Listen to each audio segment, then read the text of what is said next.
လက်ရှိခွေးကောက်ပွဲနဲ့ပတ်သက်ပြီးတော့ဂျမ်ဖတ်စစ်ခွေးတက်ရဲ့ဘောကို special မနေတဲ့အမှုပညာရှင်တွေရဲ့နောက်ွယ်ကအကြောင်းလေးတစ်ချက်နှစ်ချက်ကိုကျွန်တော်ဖော်ပြပေးချင်ပါတယ်အားလုံးပဲမင်္ဂလာပါခင်ဗျာကျွန်တော်ရဲ့ YouTube channel ကနေကြိုဆိုလိုက်ပါတယ်ကျွန်တော်တို့ channel ဟာဆိုရင်နေ့စဉ်သတင်းတွေသတင်းကောင်းတွေကိုတင်ဆက်ပေးနေတာမို့ကျွန်တော်ရဲ့ channel လေးကို like and subscribe လေးလုပ်ထားပေးကြဖို့တောင်းဆိုပါတယ်ခင်ဗျာဒီတော့နဲ့ချုပ်သုံးဆောင်တွေဟာမင်းအွန်လိုင်းစီကတိန်းထောင်နဲ့ချီပြီးတော့ရယူထားကြတယ်ပြီးတော့တမက်တလက်ရယူထားကြသလိုသူတို့ရဲ့လုံခြုံရေးအတွက်လုံခြုံရေးအဖွဲ့ဝင်10ဦးပါအဖွဲ့တွေကိုလည်းပဲသူတို့တွေရယူထားကြတယ်ဆိုတဲ့အကြောင်းကိုကျွန်တော်တင်ပြချင်တယ်ဗျာနောက်တစ်သင်တစ်ခုကတော့ပြည်တော်စုမှာမဖွင့်ပြတဲ့ကြက်ဖို့ပါတီကကောင်းတယ်မဲဆွယ်စီယုံဖို့အတွက်ကျွန်တော်တို့အခြေခံလူရန်စားတွေဖြစ်တဲ့ဒါကျွန်တော်စိုက်ကားသမားတွေဗီဒီယိုသမားတွေစသည်အားဖြစ်ပေါ့ဗျာကျွန်တော်နိုင်ငံမှာလည်းစင်းနံပါတ်တဲ့ခါကျတော့လုံးရှိအကင်ရှိအများကြီးရှိပါတယ်ဆိုတော့သူတို့တွေကိုတရက်ကိုမြန်မာကျပ်မှာ1000ခွဲပေးမယ်ဆိုပြီးတော့မဲဆွယ်စီယုံပွဲတွေမှာလိုက်ဖို့ခေါ်ပြီးတော့မှပတ်စံမရှင်းပေးလို့ပြဿနာတက်ခဲ့တဲ့အကြောင်းတွေကိုဟောပြပေးမှာပါဟုတ်ပြီနောက်တက်ဒီခုလည်းရှိပါတယ်အဲ့ဒီကတော့တကယ်ကိုအဲ့မခမ်းပါပဲဗျတန်လူမှာပေါ်တာဆွဲဖန်ဆီးခံရတဲ့လူငယ်10ဦးကပြူစောတိခေါင်းဆောင်ကိုရှင်းလိုက်တဲ့အကြောင်းကျွန်တော်လူငယ်10ဦးကိုဒါဖန်ဆီးပြီးတော့စစ်တပ်နဲ့ပို့ဖို့အတွက်စီစဉ်နေတဲ့လမ်းပေါ်မှာပဲရင်မောင်းဖြစ်တဲ့ပြူစောတိကောင်ကိုလေစီးကိုညှစ်ပြီးတော့လွတ်မြောက်လာတဲ့လူငယ်10ဦးအကြောင်းကိုကျွန်တော်ဖော်ပြပေးခြင်းပါတယ်တန်တန်ရဲ့ဗီဒီယိုကိုစုံထိဝင်ကြည့်ရှုဖို့ကျွန်တော်မိသားစုတဝင်းကျင့်တဲ့တိုင်ကိုဒီလေးစားဖိတ်ခေါ်လိုက်ပါတယ်အမှုပညာရှင်တွေဒီပွဲကတော်တော်လေးကြည်ကောင်းတဲ့ပွဲပါအားလုံးကိုကျွန်တော်တို့ကိုယ့်ရဲ့ကိုယ်ကိုမြင်တွေ့နေရတာဘယ်သူကဘာကောင်လဲဆိုတာအားလုံးထင်ထင်ရှားရှားကိုမြင်တွေ့နေရတာလုံးဝကိုညင်လို့မရဟုတ်ပြီဒါပြီးခဲ့တဲ့ရှေ့ပြင်မှာလည်းပဲနေတိုးတို့အမြင့်မြတ်တို့ဘယ်သူတို့ဘာကောင်ညာကောင်တွေပေါ့ဗျာဒီကောင်နဲ့ပတ်သက်ပြီးတော့ဒါ Vine Course ကလည်းတကယ်ကိုအောင်မြင်ထိရောက်ခဲ့ကြတယ်ဟုတ်ပြီကျွန်တော်ပြည်သူ Vine Course ကျွန်တော်ပြည်သူကိုဒီကောင်တွေဘယ်လောက်ထိကြောက်ရလဲဆိုတာကိုလည်းကျွန်တော်တို့အားလုံးတွေ့ခဲ့ပြီးဖြစ်ပါတယ်အခုကျွန်တော်ဒီနေ့ပြောမှာကနေတိုးဟာမဲအွန်လိုင်းစီကယူတော့မြန်မာကျပ်ငွေ3000နဲ့ချီပြီးတော့ရယူထားတယ်သူတို့ဘောကိုမဖို့အတွက်နေတိုးတွေမဟုတ်ဘူးနော်မြင်းမြတ်တို့လည်းပါတယ်အခြားအမှုပညာရှင်တွေလည်းအကုန်လုံးပဲဒါအပြင်မဲအွန်လိုင်းကသူတို့ကို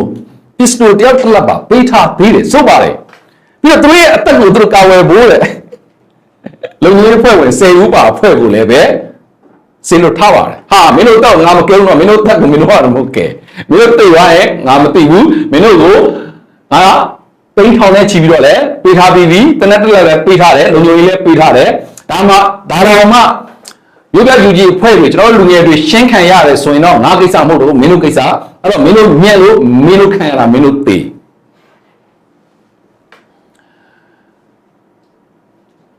ဆိုတော့ဒီသတင်းကြားလိုက်တော့ကျွန်တော်မိသားစုဝင်အံ့ဩသွားလာနေတိုးဆိုတဲ့ကောင်ကလည်းငွေကြိုက်တယ်ဗျာညမြင့်ဆိုတဲ့ကောင်ကလည်းငွေကြိုက်တယ်ပြီးတော့လက်ရှိခရိုနီနဲ့စစ်တပ်နဲ့သူတို့တွေလုံးဝကင်းလို့မရအောင်ဘာလို့ဖင်ရှားတော့တွေ့ရမလဲပြီးခဲ့တဲ့ရက်က stage symbol မှာ G-Fire ဆိုတဲ့ကောင်ကျွန်တော်ဒီအောင်တချင်းအဲ့လောက်ထိမသိကျွန်တော်ရဲ့လူမှုကွန်ရက် social စာမျက်နှာထပ်ကိုရောက်လာလို့လားဒီကောင်ရဲ့စကားကိုလည်းကျွန်တော်အစအဆုံးနားမထောင်တန်ဖိုးမဲ့တော့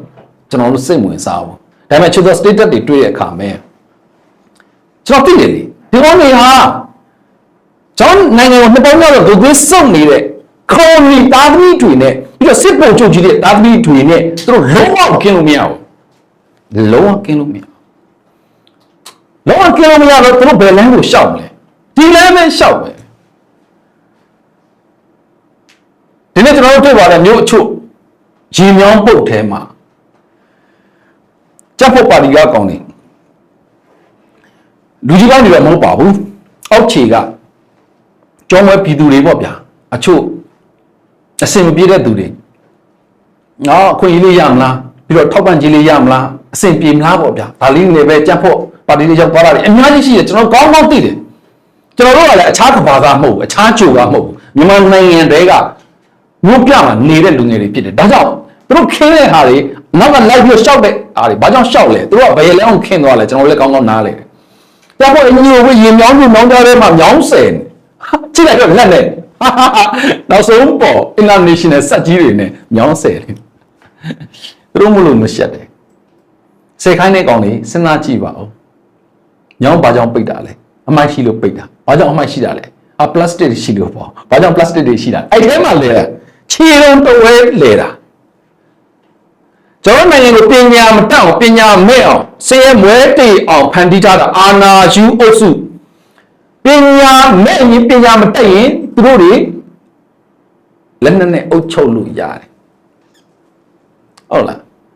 ကျွန်တော်ပြောတဲ့စကားကမပြည့်စုံပါဘူးအရှိကျွန်တော်တို့ဒါပညာရှိတွေပေါ့နော်ပြောခဲ့တဲ့စကားတွေပါဟုတ်ပြီအခုနေတော့ကတိန်ထောင်နဲ့ချီပြီးတော့မင်းအောင်လှိုင်စီကငွေကြေးတွေကိုလက်ခံထားတယ်အခြားသောမင်းသားမင်းသမီးတွေလည်းအများကြီးလက်ခံထားကြရတယ်ဇက်ပေါ်ဇက်ရန်တွေအများကြီးမြန်မာကျပ်ငွေမင်းအောင်လှိုင်ပေးနိုင်တာပေါ့တို့တကငွေကဘာမှမဟုတ်တာစက်ကူကပဲရိုက်ထုတ်တာအဲ့တော့ဒီမြန်မာငွေကျပ်တန်ဖိုးမရှိတဲ့အရာတွေကိုလက်ခံရယူပြီးတော့တန်ဖိုးရှိတဲ့လူကုန်ပိတ်ခါကိုသူတို့တွေလဲလေရယူလိုက်ကြတယ်ပြောချင်တာကကိုရောင်းစားလိုက်ကြတာနေတို့နဲ့ပတ်သက်ပြီးပြောတဲ့အချုပ်ဆိုရင်ဘာတွေဝင်ထောက်လဲဆိုတော့နေတို့ကတော့ရခိုင်မို့လို့နေတို့ကိုပဲဖိပြောနေတာလားဆိုတာမျိုးအဲ့ဒီစကားကနော်တကယ်ကိုဘယ်လိုပြောမလဲနော်ဟိုဘလို့တင်လို့စကားဗျရခိုင်မို့လို့ကျွန်တော်တို့ကပဲပြောနေတယ်လို့ပေါ့ဗျမဟုတ်ပါဘူးအရကတတော်အေးရကျွန်တော်နဲ့အတူတူအမြဲတမ်းရှိနေတာပါကျွန်တော်ကအရကတတော်အေးပဲကျွန်တော်တို့ဟာ KIA ပဲကျွန်တော်တို့ဟာ MNTA ပဲကျွန်တော်တို့က TNL ပဲကျွန်တော်တို့က MD1 PDF ပဲကျွန်တော်တို့က Rango ပဲကျွန်တော်တို့က KNU ပဲကျွန်တော်တို့က KNL ပဲကဲကျွန်တော်အားလုံးတူတူပါပဲကျွန်တော်လူငယ်တွေမှာဘာမှမခွဲဘူးအခွဲနေတာကသူတို့ပဲဟုတ်ပြီသူတို့ရဲ့လုံခြုံရေးနဲ့ကိုကာကွယ်ချကွာငါလုပ်ပေးနိုင်တာကတော့ဒါပဲမင်းတို့ကလည်းပတ်စံပေးပြီးပြီအခုမင်းတို့လိုချင်တဲ့တနက်လည်းထုတ်ပေးပြီးပြီတနက်လည်းရှိတယ်ပတ်စံလည်းရှိတယ်ပြီးတော့လုံခြုံရေးလည်းပဲပေးထားတယ်အဲ့တော့မင်းတို့ကိုကာကွယ်တော့ဒါကြောင့်မင်းတို့သိရင်ငါ့ကိုအပြစ်မတင်နဲ့နော်မင်းတို့ညံ့လို့မင်းတို့သိတာဟောလည်းပဲဝင်ချင်းနဲ့စီးစိမ်ပြီးတော့ဆက်တဲ့အာနာဘကတ်သားနဲ့မလွတ်ကင်းနိုင်တဲ့အခြေအနေကြောင့်သူတို့ရောင်းစားလိုက်တယ်ရောင်းလဲရောင်းစားစင်တယ်ဗျာဟုတ်ပြီနေတို့ရခိုင်ပြန်လို့မှမရတော့တာမင်းလည်းမင်းမတောက်ခေါ်ချူလာတော့မှရခိုင်ပြန်လို့ရလို့လားဆိုတော့အဲ့ဒီစကားတွေမပြောချင်တော့ဘူးကျွန်တော်ရဲ့မိသားစုဝင်နေလက်ရှိအခြေအနေမှာကျွန်တော်ပြည်သူလူထုကလည်းပဲ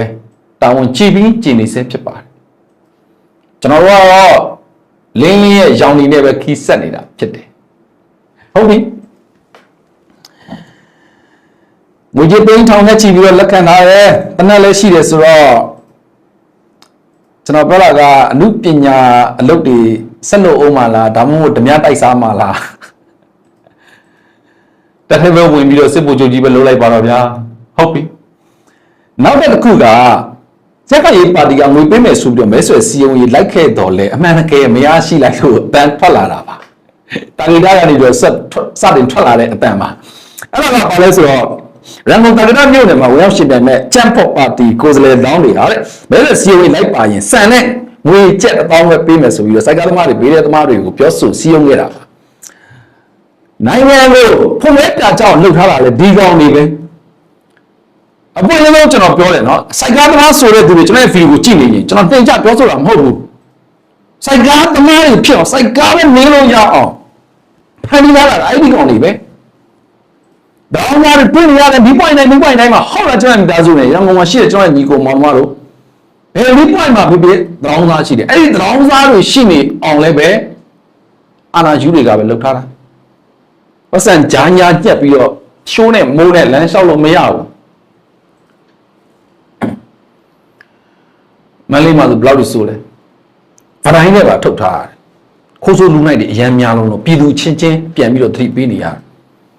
ဟိုထဲမှာမလေးထဲမှာရှိတဲ့ငပြူဆိုတဲ့ကောင်တွေကလည်းမင်းကဟိုဘက်ကကာကြီးငပြူအဖွဲငါကဒီဘက်ကခါဝေးငပြူဖွဲမင်းကာကြီးငပြူဖွဲငါခါဝေးနေပြီလေမလာနဲ့လာရင်ပြဿနာတက်ကြပြန်ပြီ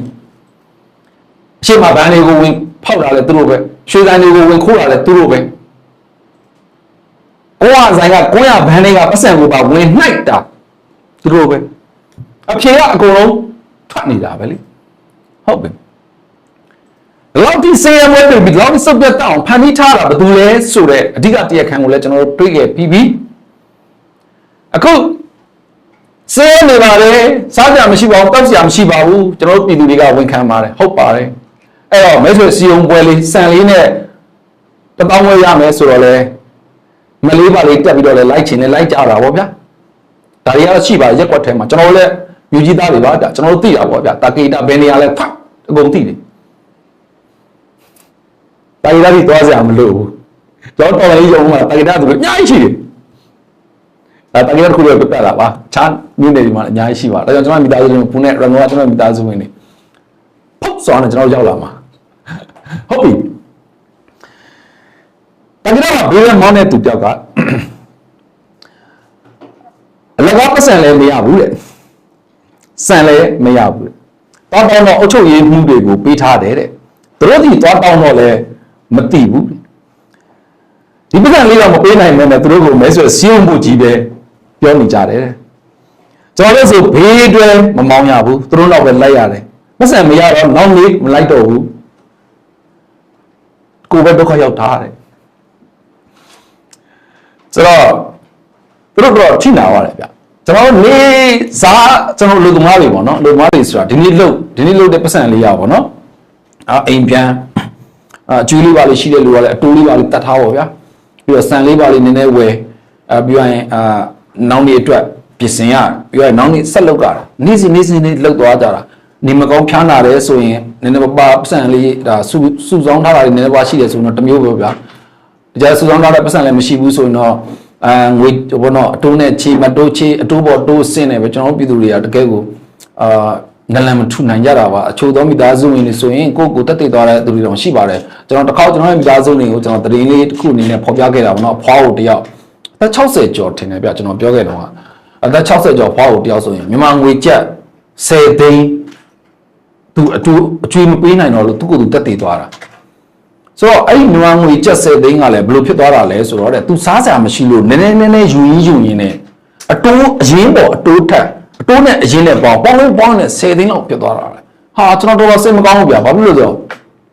့ကျွန်တော်မှာကအဖွားတော့မရှိတော့ဘူးလေကျွန်တော်မှာအဖွားမရှိတော့ဆိုတော့ဒါနဲ့ကိုချင်းစားတယ်ပေါ့နော်ဒီအဖွားတွေကဘယ်လောက်ထိကျွန်တော်တို့ပေါ့နော်ကျွန်တော်တို့သားသမီးတွေကျွန်တော်မြေးပေါ်တွေဘယ်လောက်ချစ်လဲဆိုရင်အဲ့လိုမျိုးကျွန်တော်ဆိုရင်အဖွားရဲ့အချစ်ခံခဲ့ရဘူးလေဆိုတော့ကျွန်တော်ငယ်တော့ပေါ့နော်ကျွန်တော်အဖွားရှိတဲ့နေရာကိုသွားရင်အဖွားကကျွန်တော်အတွက်စိတ်နှုတ်ရှာပေးထားတယ်ကျွန်တော်ကနှုတ်ရင်ကြိုက်တယ်အဲ့လိုစိတ်နှုတ်နွားနှုတ်အဲ့လိုရင်ကြိုက်တယ်ဆိုတော့ကျွန်တော်လာမယ်ဆိုရင်အဲ့လိုမျိုးပေါ့နော်ကျွန်တော်နှုတ်ကြိုပြီးတော့တိုက်တာပြီးသွားရင်ကောင်းကြီးပေါ့နော်ကောင်းကြီးပေါင်းတွေပေါင်းကျွေးတယ်ပြီးရင်ကျွန်တော်တို့ဒီကြိုက်တယ်ပေါ့နော်ကျွန်တော်တို့ဟင်းလေးတွေချက်ကျွေးတယ်ဆိုတော့ကျွန်တော်အဖွားချက်တဲ့ဟင်းတစ်ခုကျွန်တော်အရန်ကြိုက်တယ်ဗျအဲ့ဒါဘာလဲဆိုတော့ကျွန်တော်ငါးလေးတွေပေါ့နော်ငါးလေးတွေဆိုတော့ဗျာကျွန်တော်တို့အစုံနဲ့ကျွန်တော်တို့ဒီတောင်ရဘက်တွေမှာရတဲ့ငါးတွေပေါ့နော်ဆိုတော့အဲ့လိုငစရန်လေးလည်းပါမယ်ဗျာပြီးတော့ငဖြမ်းမလေးလည်းပါမယ်အဲ့လိုမျိုးနော်ပြီးတော့ငမွေဒိုးလေးလည်းပါမယ်အဲ့ဒါလေးတွေကိုတိတ်ချကြီးကိုသူကဖွေးနေအောင်စေးတာဟာရီစေးတာရန်တန့်တယ်ပေါ့နော်ဖွေးနေအောင်စေးပြီးတော့သူချက်တာပေါ့နော်စီလေးရတယ်နည်းနည်းလေးပဲထည့်တာဆိုတော့ဒါသတိရသွားလို့ပေါ့ကျွန်တော်မိသားစုဝင်နေကျွန်တော်တို့လည်းကျွန်တော်တို့ဖွားရရန်ချစ်ပါတယ်ပေါ့နော်ဟုတ်ပြီကျွန်တော်နိုင်ငံတွင်းမှာရှိတဲ့ကျွန်တော်တို့ရဲ့ဒါပေါ့နော်တက်ကြီးရွယ်အိုတွေကကျွန်တော်တို့ကာဝယ်ရမယ့်အဓိကသူတွေဖြစ်တဲ့အမျိုးသမီးတွေလည်းအပါအဝင်ကလေးသူငယ်တွေပေါ့နော်ဒါတွေကိုကျွန်တော်တို့အမြဲတမ်းဦးစားပေးပြီးတော့ကျွန်တော်တို့ safe ဖြစ်အောင်ကြိုးစားနေကြပါတယ်ဟုတ်ပြီအဲ့တော့နေ့လိုနေစားသမားတွေကဒီနေ့မှပတ်စံမှမရရင်နောက်နေ့ပါသူတို့ကအကျိုးထပ်သွားတာဆိုတော့သူတို့ကစံလေးလေးရမယ်ဗျာတပေါင်းဝဲလေးရမယ်ဆိုတော့သူတို့ကနေပြီးသူတို့ရဲ့ဘေးရွယ်လေးတွေကိုခဏထားပြီးတော့သွားပြီးတော့ရမလားဆိုပြီးတော့မက်လေးတွေတက်ပြီးတော့ဘယ်လိုစီယုံပွဲလိုက်မိပါတယ်တဲ့ဆိုတော့ပတ်စံတောင်းတဲ့ချိန်ကျတော့ဗော်လီဘောပုတ်တယ်ဟို အုတ်ချုပ်ရည်မှုပေးထားတဲ့ဟိုဆယ်မှုစီမှာဘာညာပေါ့ဗျာပေးရင်လည်းပေးထားမယ်ဘွားကောင်တွေကလည်းတည့်တဲ့အတိုင်းပဲလေဆိုတော့ဘာမှလည်းဘယ်မှလည်းတိုင်လို့မရအောင်အခြေအနေပေါ့နော်ဒါကတော့ဒါတောင်းဝဲရမလားလို့လိုက်ခဲ့မိတဲ့နေ့လိုနေ့စားကျွန်တော်စိုက်ကားသမားနဲ့ဘေးရဲသမားတွေရဲ့အခြေအနေပေါ့နော်ဆိုတော့ဒီဘက်ကနေပတ်သက်ပြီးတော့လေသူတို့ကဒီကျွန်တော်တို့ဒီစိုက်ကားသမားတွေဘေးရဲသမားတွေကိုအသုံးပြုထားတယ်ဆိုတာလေကျွန်တော်တို့ကြားသိထားတယ်အချို့ဆိုရင်လုံခြုံရေးလို့ဘာလို့ညာလို့နဲ့ကော်မတီလေးအများကြီးရှိတယ်လို့ကျွန်တော်တို့သတင်းတွေရရှိထားတယ်ဟုတ်ပါတယ်ဒါကတော့ပညာရည်နေအောင်ထားရတဲ့အခြေအနေမဲ့လူဘလို့အတုံးချဖို့အတွက်အတုံးချခံနေရတာတွေလည်းကျွန်တော်တို့နားလည်ပါတယ်ဟုတ်ပြီအခြားမျိုးနယ်တွေမှာလည်းကြက်ဖို့ပါတီကအဲ့လိုပဲတဲ့မဲဆွဲစီးအောင်တာတွေရှိတယ်များသောအားဖြင့်ကကျွန်တော်တို့စိုက်ကသမားတွေဗီဒီယိုသမားတွေကိုခေါ်ယူတယ်လို့သိရတယ်ထို့ပြီး၎င်းပဲကျွန်တော်တို့ပြည်သူ့ရှေ့ဆောင်ပါတီ PPP ကလည်းပဲဒါကြက်ဖို့ပါတီနဲ့အပြိုင်ပတ်စံပေးပြီးတော့မဲဆွဲစီးအောင်ရေးလိုက်ဖို့ခေါ်နေတာလည်းရှိပါတယ်ဆိုတော့နည်းနည်းတော့ကြည့်ချက်လို့ပေါ့ဗျာကျွန်တော်တို့မျိုးဘက် UG တစ်ဖွဲ့လုံးကလည်းပဲဒါအားလုံးသတိပေးပြောဆိုပြီးဖြစ်ပါတယ်ကိုသမိုင်းလဲကိုရေးကြဖို့တော့စလုံးလေးလှဖို့တော့လိုတယ်ဗျဒါပေမဲ့ကျွန်တော်တို့တစ်ခါတည်းရင်ကြရင်ဗျရသားပြည်သူတွေပေါ့နော်လူစုလူဝေးရမ်းများတဲ့အခါမှာကျွန်တော်တို့အများကြီးစင်ကြင်ရတာရှိပါတယ်ဟုတ်ပြီဒီဘက်ကြောင့်အနေနဲ့ကျွန်တော်သဘောကျတဲ့သတင်းလေးတစ်ခုပေါ့နော်ပြန်ပြီးတော့တင်ပြပေးချင်ပါတယ်အဲ့ဒါကဒီစောဒီခေါင်းဆောင်ကိုရှင်းပြီးတော့ပေါ်လာဆွဲခံလိုက်ရတယ်ကျွန်တော်လူငယ်10ဦးလွတ်မြောက်သွားတဲ့အကြောင်းကိုကျွန်တော်ဖော်ပြချင်တယ်ဗျဟုတ်ပြီစကိုင်းတိုင်းကပ်မှုမြို့နယ်မှာကျန်းဖက်စစ်ခွတ်တက်ကပေါ်တာဆွဲဖမ်းဆီးခံရတဲ့လူငယ်10ဦးကိုအမှတ်6336တင်ကားတက်ရင်ကိုကားနဲ့ပို့ဆောင်တဲ့အချိန်အဲ့ဒီလူငယ်10ဦးကကားမောင်းတဲ့ဒီစောဒီကောင်ကိုဝိုင်းဝန်းတိုက်ခိုက်တပ်ဖြတ်ပြီးတော့ထွက်ပြေးလွတ်မြောက်ခဲ့တယ်လို့ကပ်မှုခံရင်အမှတ်3ပြည်သူ့ကာကွယ်ရေးတပ်ဖွဲ့ဒါထောင်ရင်းတောင်ဝင်ငံတအုပ်ကသတင်းပေးပို့ထားတာဖြစ်ပါတယ်ဖြစ်စဉ်အောက်တိုဘာ15ရက်နေ့ကဗျနင်းငယ်တော့ကြာပါပြီဒီနေ့အဲ့သတင်းလေးတွေ့လိုက်ရလို့ပါဆိုတော့ကပ်မှုမျိုးနဲ့စပယ်နဲ့တာရွာဘီစောဒီစစ်စေးဂိတ်မှာကျန်းဖက်စစ်တပ်ကခိုးသားတွေကတဲ့ခီးသားလူငယ်10ဦးကိုပေါ်တာဆွဲဖမ်းဆီးခဲ့တယ်အဲ့လိုဖမ်းဆီးခံရတဲ့လူငယ်10ဦးကိုအဲ့ဒီနေ့ညနေပိုင်းမှာပဲတဲ့ကျန်းဖက်စစ်ခွေးတက်ရဲ့အမှတ်6336တင်ကားတက်ရင်ကိုကားနဲ့ပို့ဆောင်ခဲ့တာဖြစ်တယ်အဲ့ဒီကားနဲ့ပို့ဆောင်တဲ့ကားမောင်းရင်မောင်းဖြစ်တယ်ပေါ့နော်ဘီစောဒီကောင်းလောင်ဟိုပေါ်တာဆွဲခံရတဲ့ကျွန်တော်လူငယ်တွေကလန်ခီးတနေရာမှာပဲဝိုင်းဝန်းတိုက်ခိုက်ပြီး level နှစ်တက်လိုက်ပါတယ်ဆိုတော့အဲ့ဒီဇော်ဒီကောင်ကတော့ပေါ်ချင်းပြီးတည်ဆုံးသွားတယ်လူငယ်10ဦးကလွတ်မြောက်လာတဲ့အကြောင်းကိုကျွန်တော်တို့ကြားသိရတာဖြစ်ပါတယ်အတင်းအာရမစစ်မှုထမ်းဒါကတစ်ဖက်နော်ပြီးတော့အချို့လူငယ်တွေကလည်းပဲနီးမျိုးစုံနဲ့နီးလန်းရှာပြီးတော့ထပ်ပြေးလွတ်မြောက်တာတွေလည်းအများကြီးတွေ့ရတယ်အချို့ဆိုရင်ကျွန်တော်တို့ဒါညီမနှိပ်ဆက်ရင်းနေပေါ့နော်အသက်ပါပေးလိုက်ရတဲ့လူငယ်တွေလည်းအများကြီးကျွန်တော်တို့သတင်းတွေကြားရပါတယ်အချို့ကြတော့လေအဖေတွေအမေတွေကို၌ကစစ်မှုထမ်းဖို့အတွက်ပတ်စံယူပြီးတော့ထည့်ပေးလိုက်တာတွေလည်းကျွန်တော်တို့သတင်းတွေကြားထားရဟာကျွန်တော်တို့